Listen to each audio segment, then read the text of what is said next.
ये पूछ रहा था कि यहाँ पे ये चारों तरफ से उठा हुआ है और बीच में गड्ढा है, जबकि बाकी जगह ऐसा नहीं है, ऐसा क्यों? बिल्कुल बिल्कुल। तो दोस्तों बिल्कुल सही क्वेश्चन है भैया का। आपका कहना ये है कि यहाँ पे जो आपका स्लैब बधी हुई है, जो लोहा बधा हुआ है, तो आप देख रहे हो कि बीच में डाउन है और चारों तरफ क्रैंक है, इधर भी क्रैंक है, इधर भी क्रैंक है, ये क्रैंक करके उठ गया है, ये चारों तरफ है।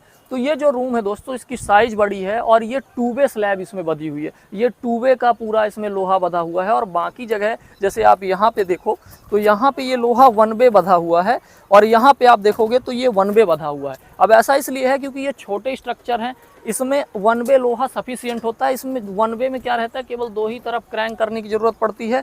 यहाँ पे लोड भी बहुत ज़्यादा नहीं आने वाला। ये स्ट्रक्चर पे डिपेंड करता है कि कहाँ पे ज़्यादा लोड आने वाला है, कौन सा स्ट्रक्चर का जो स्पान है वो ज़्यादा बड़ा है। तो वहाँ पे आप देखो ये एक बड़ा रूम है और इसमें चारों तरफ क्रैंक दिया गया है, 2 वे स्लैब बांधी गई है और वहाँ पे 1 वे स्लैब बांधी गई है, इसलिए ऐसा होता है। इसमें चारों तरफ क्रैंक होता है 2 वे में, और 1 वे में 2 तरफ ही क्रैंक होता है। और दूसरी चीज़, 2 वे वहाँ बनता है जहाँ पे लंबाई और जो चौड़ाई है उसका जो रेशियो है, यदि वो 2 से आपका कम है, मतलब जैसे आपका ये लेंथ हो गई 2 फीट और आपका यदि विड्थ हो गई 3 फीट, तो उस केस में आपको वहाँ पे 2 वे बांधना पड़ता है। मतलब यदि आप 20 बाई 30 का बांध रहे हो तो आप 2 वे बांधोगे, लेकिन यदि आप 10 बाई 30 का बांधोगे, आपका स्पान है, तो वहाँ पे आप 1 वे बांधोगे, क्योंकि 10 बाई 30 आप डिवाइड करोगे तो ये 2 से ज़्यादा 3 हो जाता है। तो 1/2 के रेशियो से यदि ज़्यादा हो रहा है तो वहाँ पे 1 वे बचता है, और 1/2 के रेशियो में ही है तो वहाँ पे 2 वे स्लैब बनती है।